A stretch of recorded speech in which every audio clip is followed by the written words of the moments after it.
people I can connect to.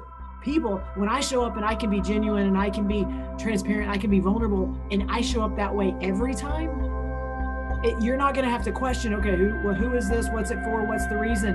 My goal is to elevate every person around me and to help our industry get better.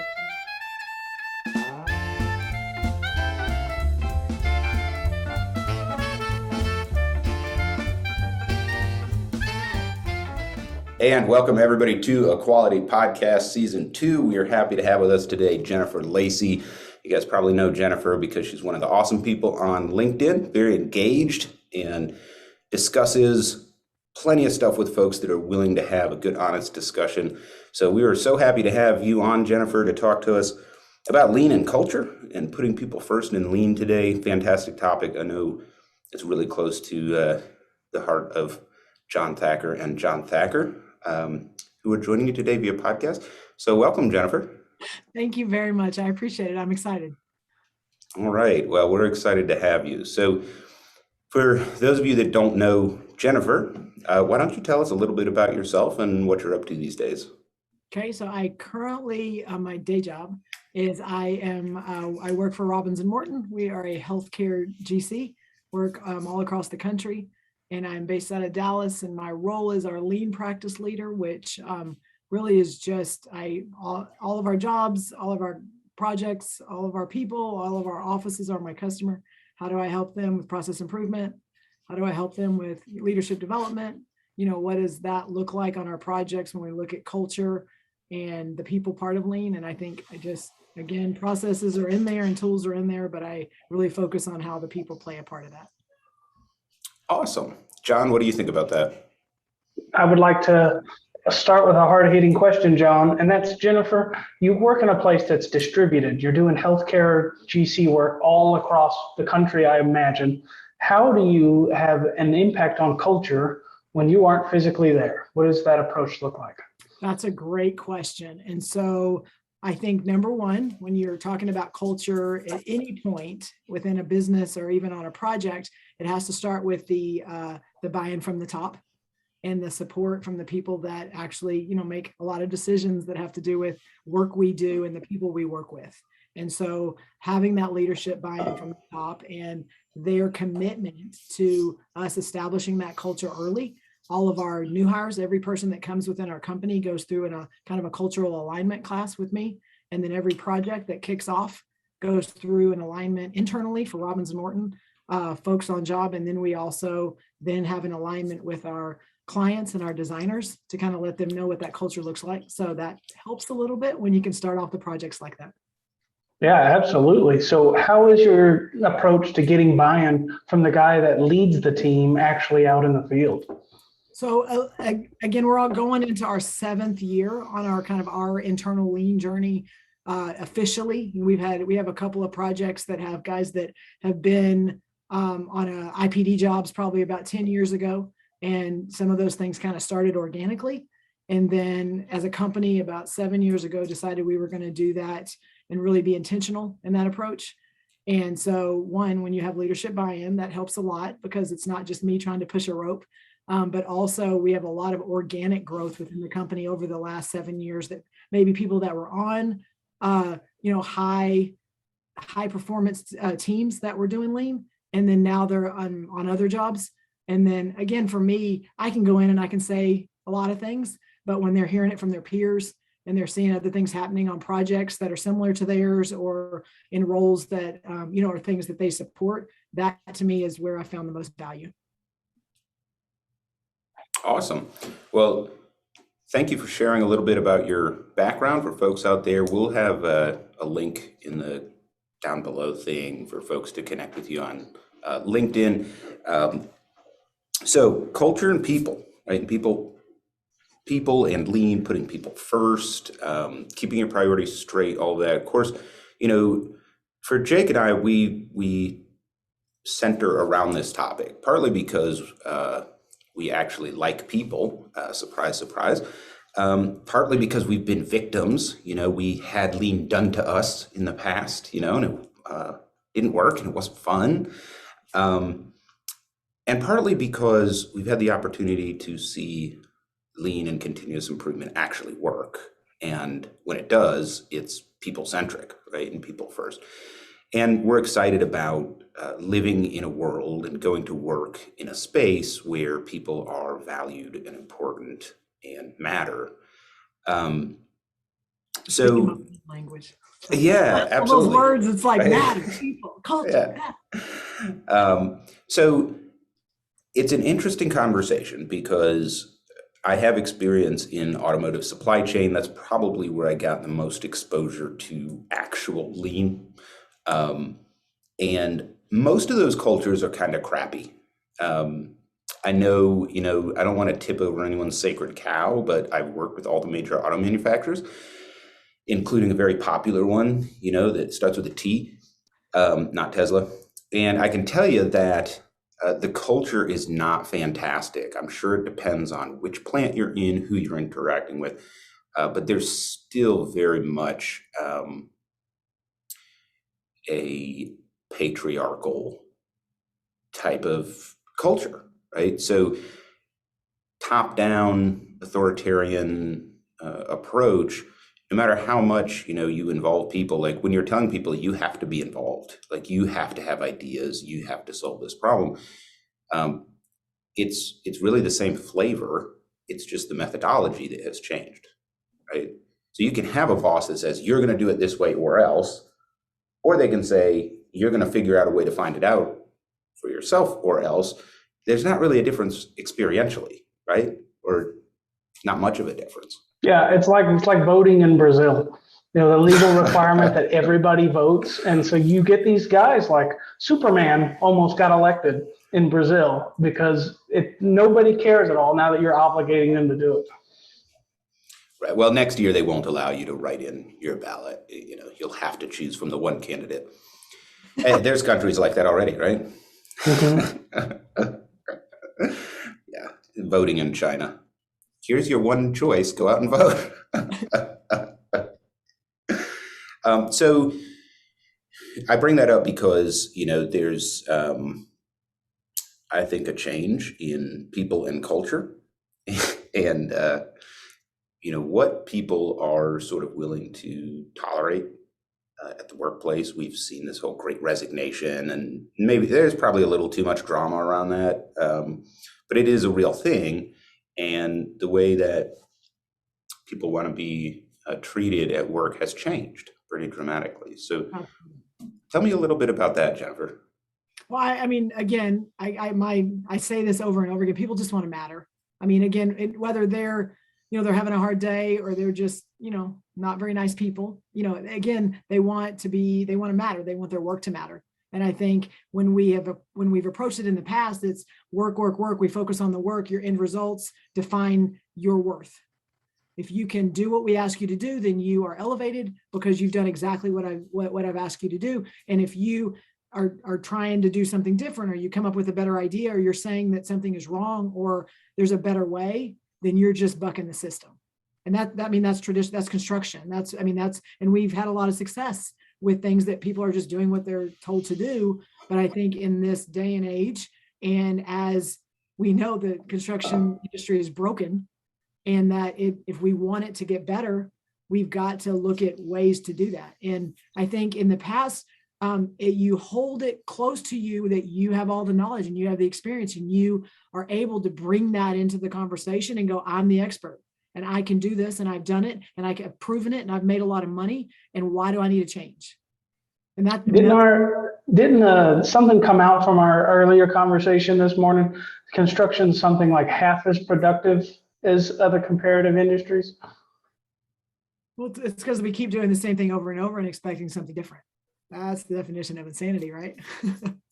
Well, so some historical background, right, that I think is relevant. In the Middle Ages, the stonemasons guilds got contracted by various dioceses or parishes or whatever the hell they're called to build these cathedrals. And of course, a cathedral lasts for a really damn long time. So, once you build it, there's a instant market saturation for maybe 50 miles for pilgrimages, because, back then 50 miles was a long time. especially if you were agrarian.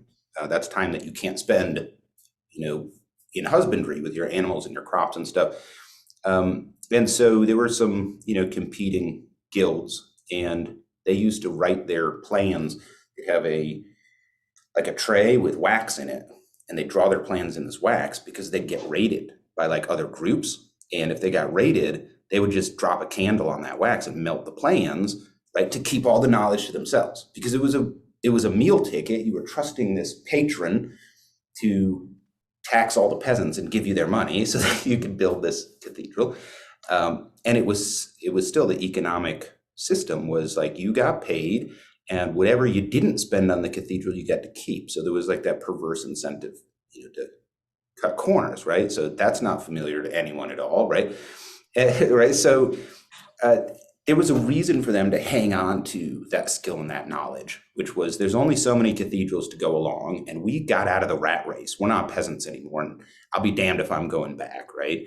So we're gonna like hide that. Well, we have the internet nowadays, right? So to me, it's like the evolution in information availability and technology makes that behavior seem even farther back than the Middle Ages. It almost seems like caveman behavior, because you're pretending that you're some super secret skilled guy. It's on YouTube like 100,000 times. There's a lot of videos on that stuff, right? So I like that story about the stonemasons in the Middle Ages, because it's kind of what we're going through today. In a lot of industries, not just construction, right? And the model's not relevant because the money is not being held by a king or a nobleman. It's not being dispersed on the basis of pleasing somebody in power. Hopefully, mostly, in America, maybe a little bit. And the knowledge isn't stuck in somebody's head. Right. I mean, the proliferation and availability of knowledge has changed the dynamic. So I feel like we're in the kind of world now where we can really capture people's creativity and guide people's creativity and still compete. Because there has been times in human history when that wasn't true. I think it's true now. And so the competitive advantage for a manufacturing company in the 70s might have been to be super efficient. And that might not be their competitive advantage anymore. I agree. John, what do you think? I think that, I'm enjoying the cigar, by the way. I'm enjoying the cigar. Show everybody the band. So no, we can't do it. Can't do it. The band is held by my thumb, and it will continue to be held. I forgot, no politics on this show. No politics on the show. You're allowed to say you don't like politics or you like it, not allowed to name people and be held against it. What's the The brand? cigar is Political named figure. after it. It's named after a person. Yeah. What's the brand on those sunglasses right there? Not Persol. These are Persol right here. Those are gas stations. No, but to comment back on your thought, I think that job titles are kind of very reflective of that. And the direction we're moving as a society is we're going to have less and less. Here's the black and white 8 bullet points that you're in charge of. And you're going to have more cohorts that's going to have a much broader, wider variety of comprehensive tasks that require critical thinking. And I think that's the only option that makes sense as we move forward in this world. Yeah, and really, when you look at where people are at, right? Every business has the choice to take advantage of people where they're at, right, to win, or to try to remake them, right? So the Marines, for example, take the latter approach. And it's probably a good approach because you're giving 18-year-olds deadly weapons and telling them to all play nice with each other, right? But for the rest of industry, probably the prior approach is going to be much more effective and efficient in the long run. So look at LinkedIn. How many people have a job title in their profile? Okay, so for the profile headline, for the people that do have their job title in their headline, how many of those are white males over the age of 50? But 99%, right? it's a cultural shift, right? So people are trying to brand themselves. Self-branding is new, right? People trying to brand themselves based on the value they bring to the organization and to the team. There's a lot more emphasis on teamwork. Would you agree? Absolutely. And I think I've been experiencing this over the last year. And what I've realized is you have your space inside your firm, and that is your title, and that is your roles and responsibilities that maybe have been defined even now, including some of that critical thinking, outside of the box ideas. But you also have this space externally, and that space is growing because the need to connect to people and the need to look at this from a industry perspective and not just my individual perspective, my firm's perspective. What I've seen is across the board is those silos are coming down. Right. And we're seeing us collaborating and talking to people that we compete against, people that are firms that, they may have their differentiator, we have our differentiator, but we're still collaborating because we want the industry to get better. And I've never seen it as much as I've seen it over the last year. Yeah, we actually hit that a lot in conversation offline, John, where the competition and stomping out to take more of your own piece of the pie is pretty much dead. There's this old school 80s business philosophy, you have to take the power move and do the strong thing. And your first day as a boss, you rearrange everybody's desks just to show you're the one in charge. But that's essentially dead. We're much more collaborating, even with direct competitors, to enlarge that pie instead of take more of the existing pie.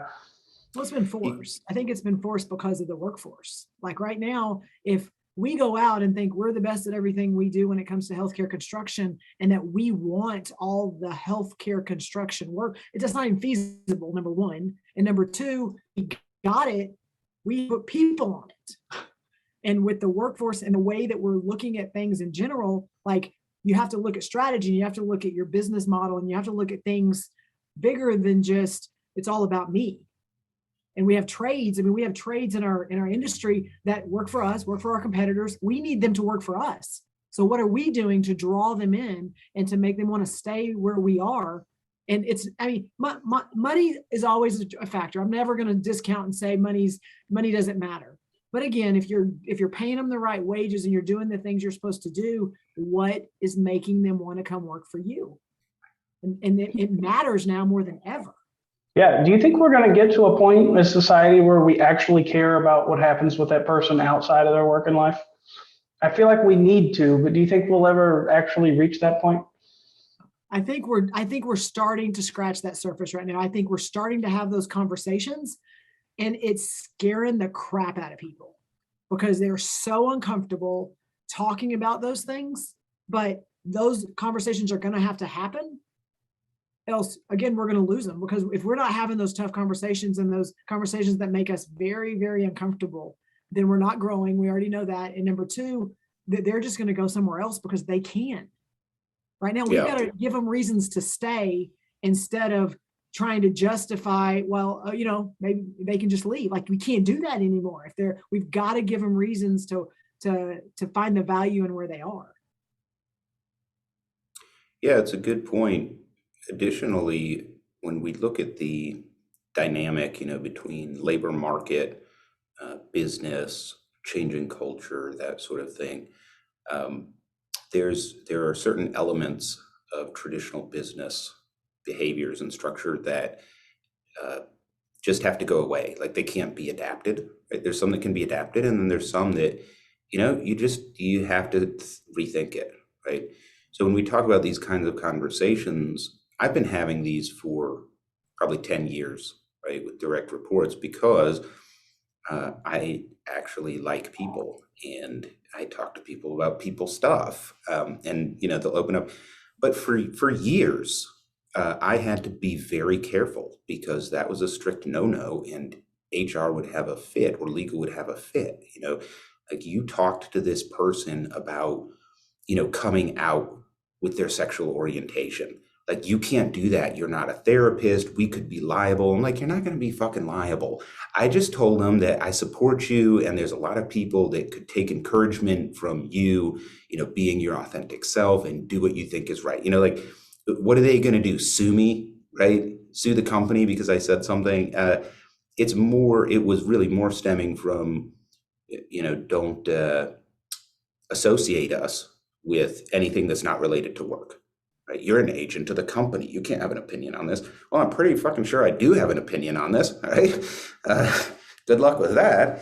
And I think that is a prime example of structures and really modes of thinking that permeated business for a long time that just aren't compatible. You can't like fix that. You just have to rethink it and come up with something different.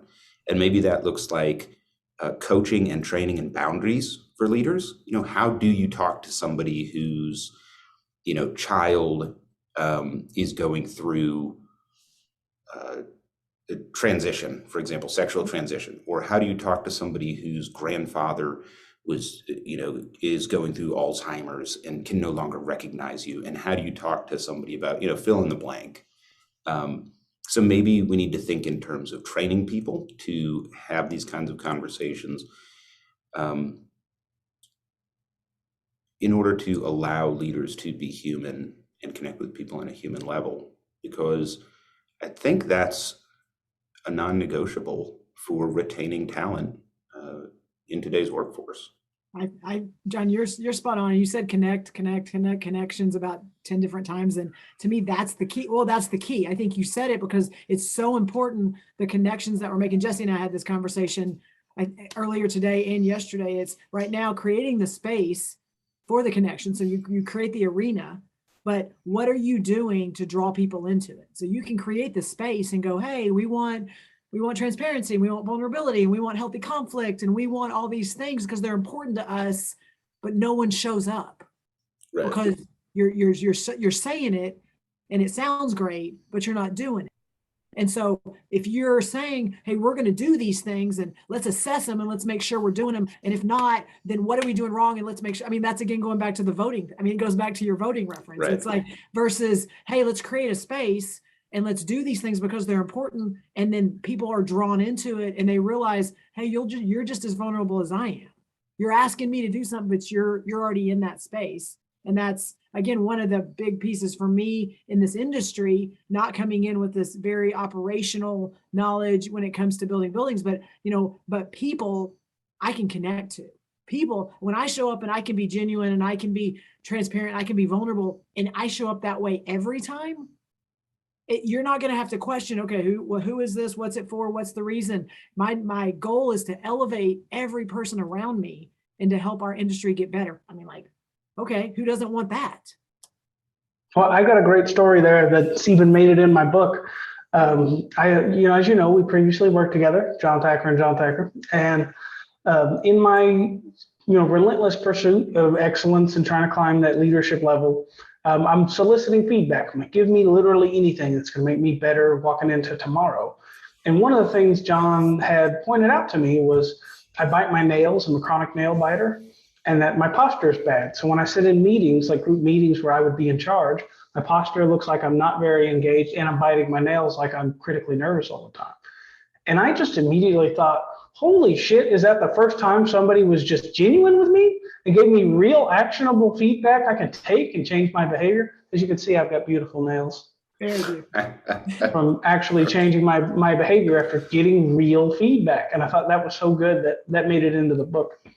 Well, I love that. I love that because one, it was genuine. You have some people around you that are willing to give you that feedback and be honest about it. I got a piece of that probably, I'm going to say 3 or 4 years ago. It was in a big event, company event, and one that I was facilitating. I was in a kind of a leadership position, and you're coming in. I work in the construction industry. There's a lot of egos. There's a lot of things going on in there, and sometimes you have to kind of bow up and make your point.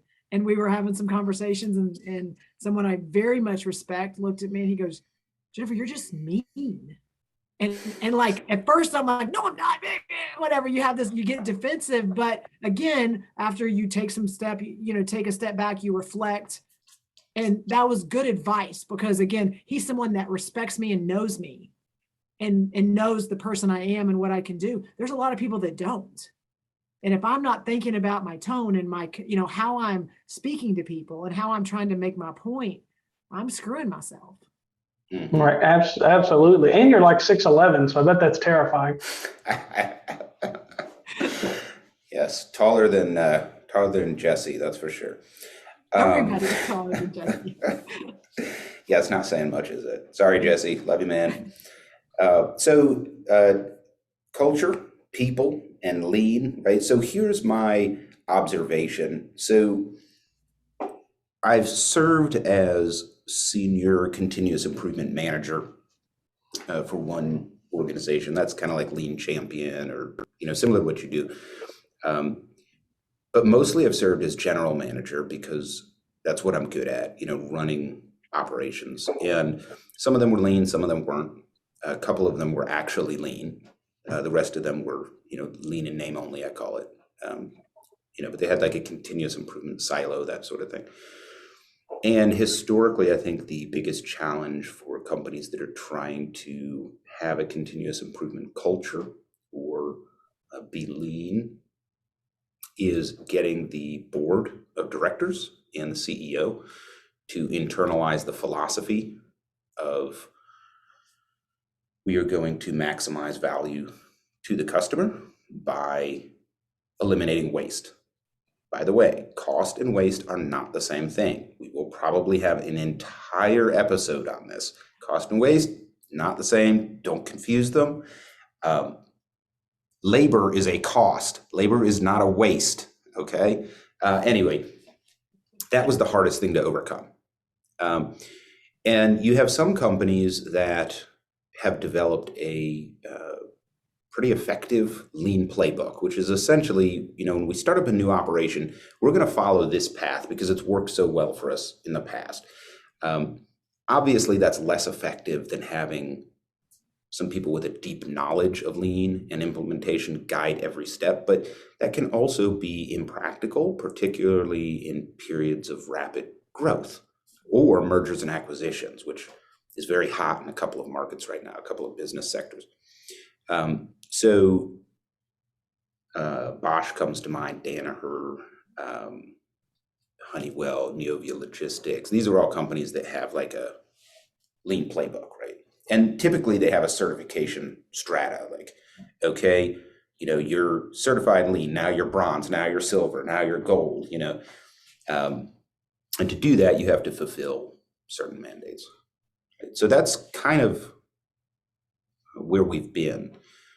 I think that we have turned the corner. I can't, say this in any kind of official capacity, but I think we've turned the corner to the greatest lever, the most important lever is now being able to connect with people, especially younger people, and influence them and get them to work together as a team. Yes. Because in the past, like my dad's generation, and he would say this, now he was in the military, so, there's like a mindset thing there, but his approach was tell us what to do and then get lost, right? The boss is supposed to come in and say, get this done, you have until lunch, and then go away, right? And we'll get it done 30 minutes before lunch, and then, we'll goof off for 30 minutes, right? That is a different generation, right? Today's generation, if you tell them, get this done by lunch, they might just leave. They might just go outside and text somebody while ordering an Uber, man, this place sucks. You wouldn't believe, how mean this person is. They told me to do something. So that's my hypothesis, that the primary lever for implementing lean and continuous improvement in the modern world is connecting with people, being able to influence them and get them to work together as a team. Give me your thoughts on that. Okay, I will. And I'm just going to add at all levels. I think everything you just said, I completely agree with. And it's at all levels, because for us, Robbins Morton, our lean approach, we call it building forward, and it's balancing that culture of caring about every person touched by our projects with with lean tools and processes. So we're not saying our lean stuff is building forward. Building forward is how we couple those together and make sure we're still focusing on that culture and people part.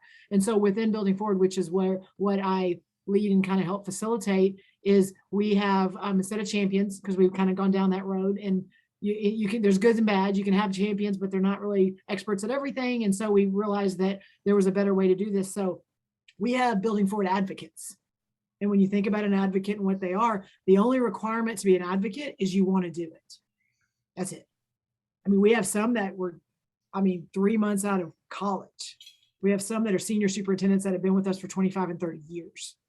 And it is the same role, and it is a leadership position in our company. And it is because you want to do it. And so it plays right into, exactly what you just said, because when they reach out to me and they say, I want to do this, or this is exciting, or I want to be that person on my job. Again, it does not put all of the implementation and everything on their shoulders. They are just now the person that is now kind of facilitating some of the things that are happening. And we have people coming in now, again, blocking and tackling, basic foundation of building. We don't negate that. We have to be able to do your job. But you also know that because this is what we're doing across all of our projects, that it is important. And now you have a role to help us continue to do that forward. And it's really cool watching some of those people that got engaged and have kind of started trying to vet out, okay, what tools, what's not, where can I learn, what can the team do? And they're taking on that leadership role, and being able to pull them in and facilitate meetings. So the leadership development and the learning culture that's been created because of that, just that, has been amazing, exponential, going back to exactly what you just said. John, what are your thoughts? Well, I like to think of Jake comes to mind as one guy that's an advocate that's pulling the weight of this whole show most of the time.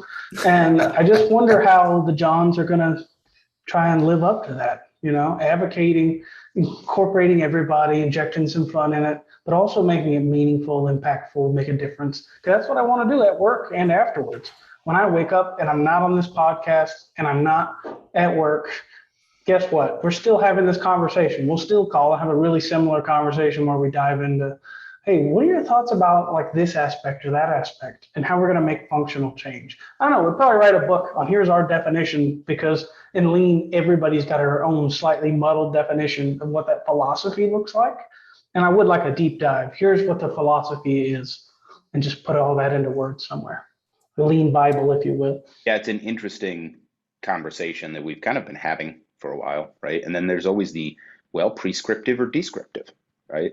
I think there's an element to that where there's a certain cohort, out there in internet land that believes that they have to be the expert and the gatekeepers, right? That's true of a lot of industries. It's more true, I think, in Lean, because it's not like becoming a doctor where you have to graduate from medical school and pass a standardized exam. In that case, this doctor can have whatever opinion he wants, but there's, my certification is just as valid as yours, buddy. And, there's medical journals and peer-reviewed articles and that sort of thing. And so it creates maybe some slightly muddy waters. I think a lot of industries are struggling from that right now, just from information proliferation, including bad information. There's even like cyber ops out there, like coming from the Kremlin, to get us to disagree with each other and stuff like that. A lot of misinformation. So I think it would be helpful at some point, Jake, to go through that exercise and, here's the descriptive, like Lean, across industry. I think it would be cool, Jennifer, if we like gathered our close circle of cohorts and like brainstormed that as a group. What are descriptive and prescriptive ideas around this philosophy? Because we all have the same general idea, but nobody's got a specific crisp, here's your manifesto, here's your Mein Kampf, but not evil, so to speak. Yeah, I'm going to edit that out. That was terrible. That's a terrible example. That is a terrible example. You could have said literally anything else. Yeah. Literally any other book. Yeah, this is your communist manifesto, but not evil. We're not going to kill people.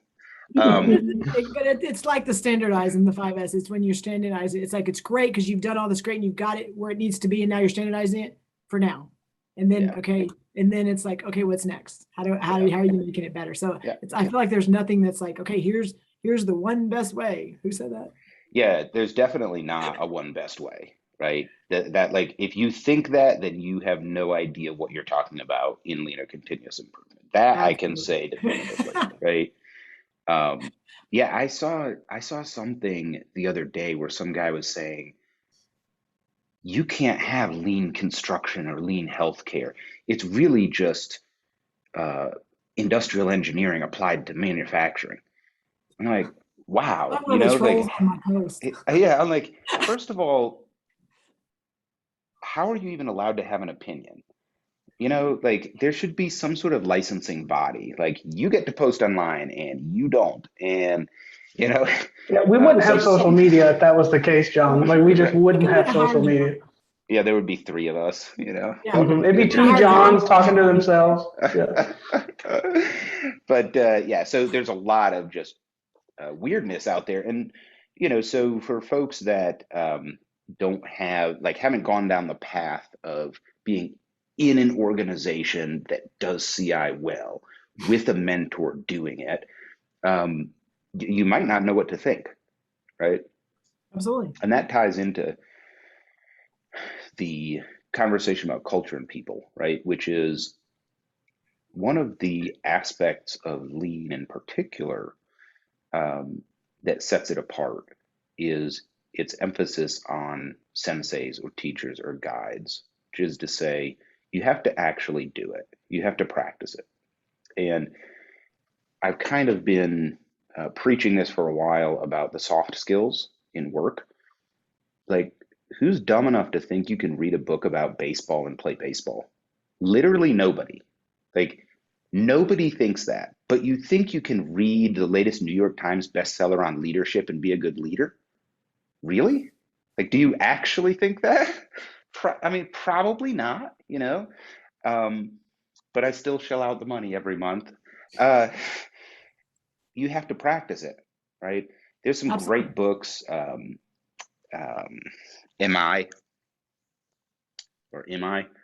He has a good book on Kaizen. There's a couple more on my bookshelf. Creating a Lean Culture by David Mann. They're good books, but if you don't read chapter one and go do it in your workplace, it doesn't mean anything. It's just a nice story. It might make you feel good, right? Same thing. Now, in that case, we're talking about rearranging a work cell to single piece flow and all of this stuff. Okay, but on the culture, the people side, the connecting, like you realize you have to practice that, right? You can't just have let's have a town hall. Guys, we're really open to connecting with you and having relationships. So I hope you'll avail yourself of this opportunity. Right. Absolutely. Right? Like, no, come on, that's never gonna work, right? We have a dusty suggestion box for a reason. Don't, I was drinking coffee, man. You gotta wait till I put my cup down. Right? Oh yeah, I went into this one plant, and Jake knows what I'm talking about. I'm not going to say any names because I don't want to, embarrass any company publicly. That's not true. I want to. I'm not going to. They they had an employee suggestion board, and there was stuff written on there that was 3 years old, unresolved. So I went and I got alcohol because at this point the whiteboard, was not a dry erase board anymore, right after Right. 3 years. And I scrubbed that shit off. I was like, maintenance, you got to take this board down because we're either going to use it or we're not going to use it. But we're not going to have employees suggest stuff and not do anything about it. And maintenance didn't take it down because we could never get anything done at that plant. But at least it was blank at that point. But I mean, but you hit a point that I think is so important when we ask for things, when we ask for feedback, when we ask for, when we're saying we value you and we want to know what you have to say. And there's multiple examples. The suggestion box is a great one. We have a job site that, ask for suggestions for, it doesn't matter. It could be anything. And in their next following team rally, so the following Tuesday, no matter what happened, every suggestion gets read to the entire team. Now, it is, yes, great, here's what we're going to do. Yes, we acknowledge this is a great idea. We can't do it because of this.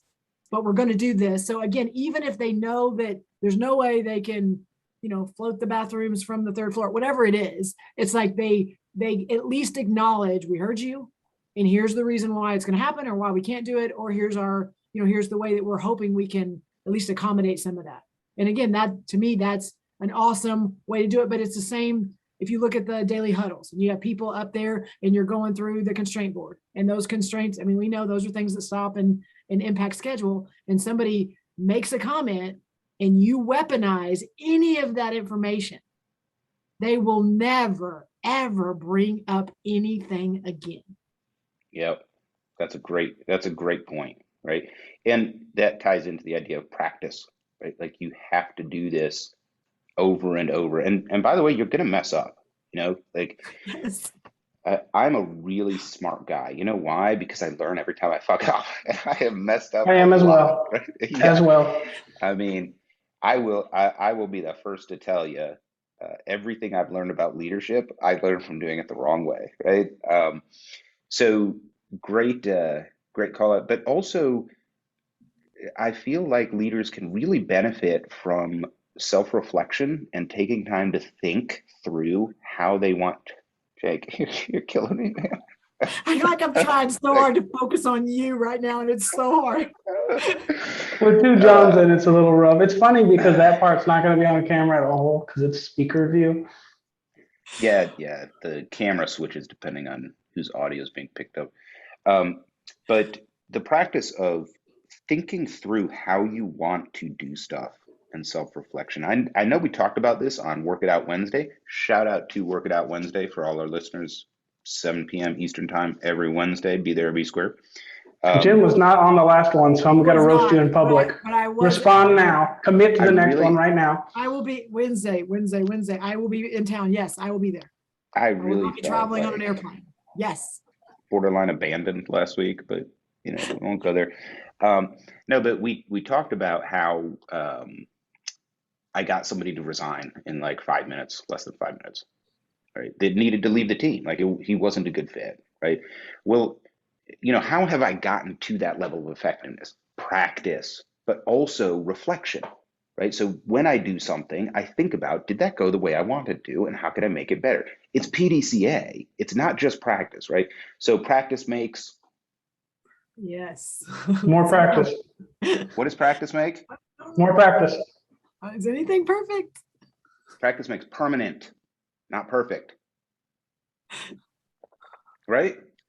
No, I don't think so. Practice makes permanent. So what are you drinking there? What are you drinking there? Tell me what you're drinking there. This? It's a Starbucks house blend that I made in my French press.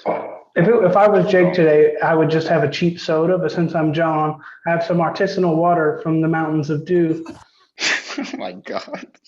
So, yeah. So if you have bad form and you're practicing your free throws, you're going to permanently have bad form, right? So when I say practice, what I'm really talking about is the PDCA cycle applied to leadership and people and connecting and culture. So, the first time that I had to write somebody up, I couldn't sleep and I threw up like that morning. I'm serious, just like an attendance write-up. I don't know why, and it didn't bother me because I understand, like, I can't really control the chemicals my body puts out in my bloodstream, right? So I just got up and read a book. I'm like, well, damn it, if I can't sleep, I'm gonna get something out of this time, besides tossing and turning. Now 1,000 write-ups later, I have to be intentional about putting empathy into it, because now I'm on the other side of that experience curve where I'm like, come here, sit down, sign here, get the fuck out of my office, right? That's like the ditch on the other side of the road, so to speak. So this PDCA cycle where you can hone those skills and how you interact with people so that you get what you want and you build the right culture. So the employee suggestion box, we had one at one site, and I went through, and the first thing I noticed was half of this stuff was written on like scrap paper. I mean, literally a torn strip of paper that somebody had got from something, I was like, oh, yeah, we don't really have anything for them to write on. It's just a box with a slit in the top. Second, I couldn't read half of them.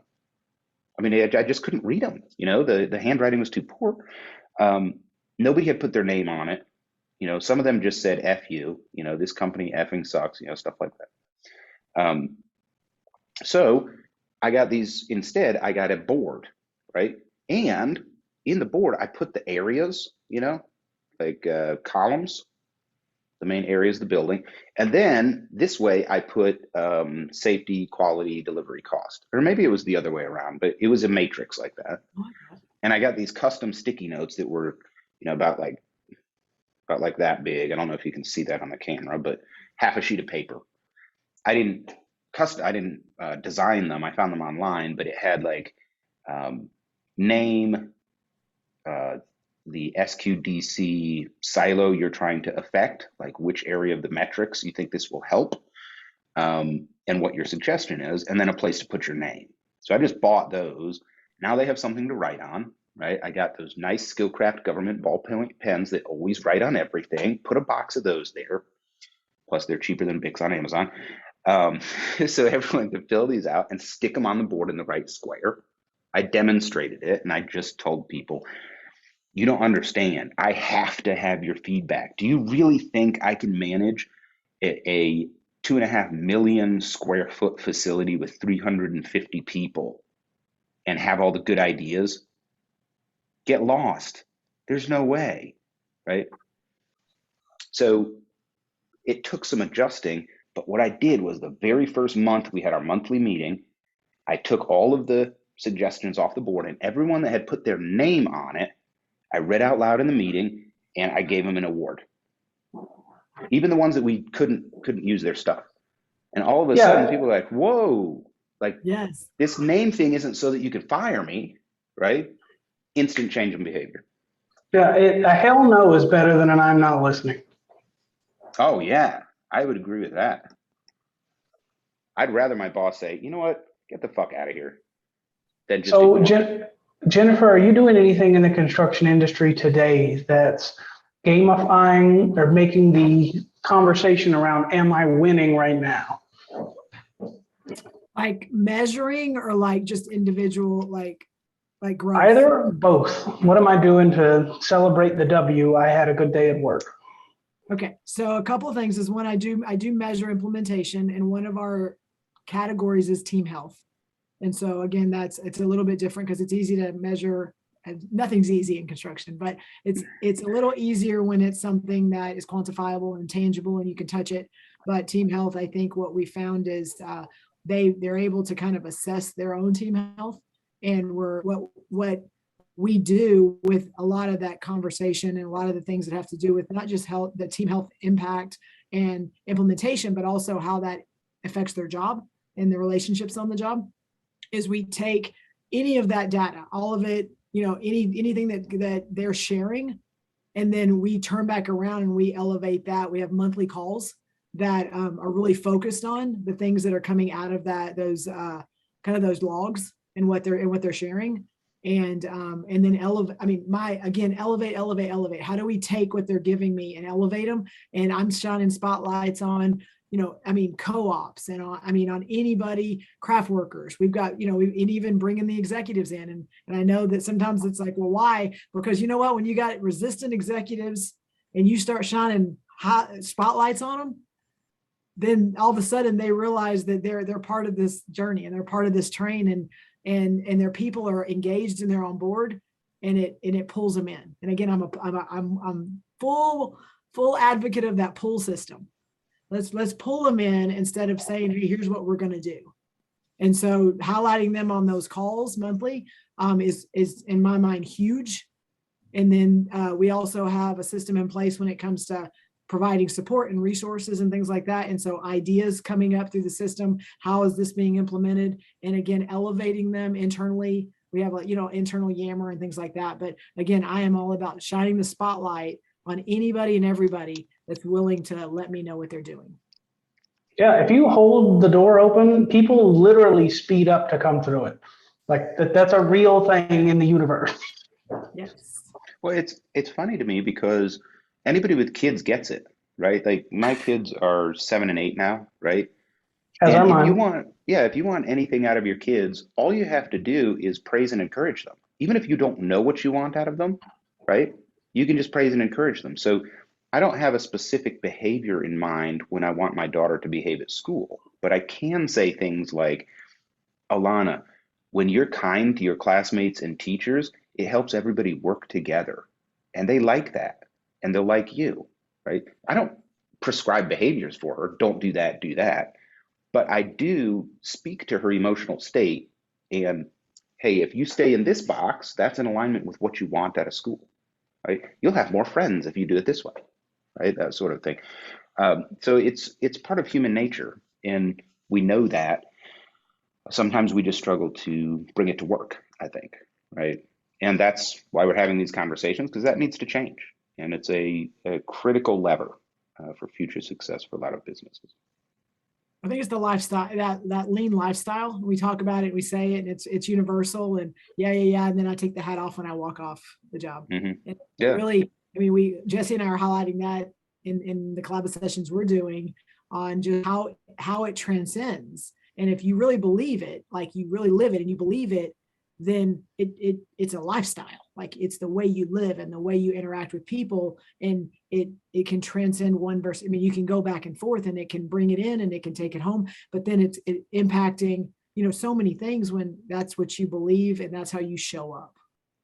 Yeah, I like that. Speaking of which, Jennifer Lacy, 5S in personal relationships on Clubhouse, right? Yes. Saturdays. So And I don't know how LinkedIn long that'll Live. go on, but fantastic. Really appreciate that. Yeah, LinkedIn Live. I was on there this morning, and Oh, nice. yeah, I really appreciate that conversation, the openness, authenticity, and philosophy there. So thank you to you and Jesse for that. Running up on an hour. We got to shut this thing down. So how can folks connect with you, Jennifer? I'm on one platform just because I don't have enough time to do more than one. So I am only on LinkedIn. If you just type in Jennifer Lacy, I don't think there's very many of them, but if not, you'll find me. It's not hard. I will put your link down below so people will have no trouble connecting with you. Jennifer, thank you so much for joining us this week, from John and Jennifer to everybody out there in Thank y'all podcast so land. much. Goodbye. Bye. See you later. Come on.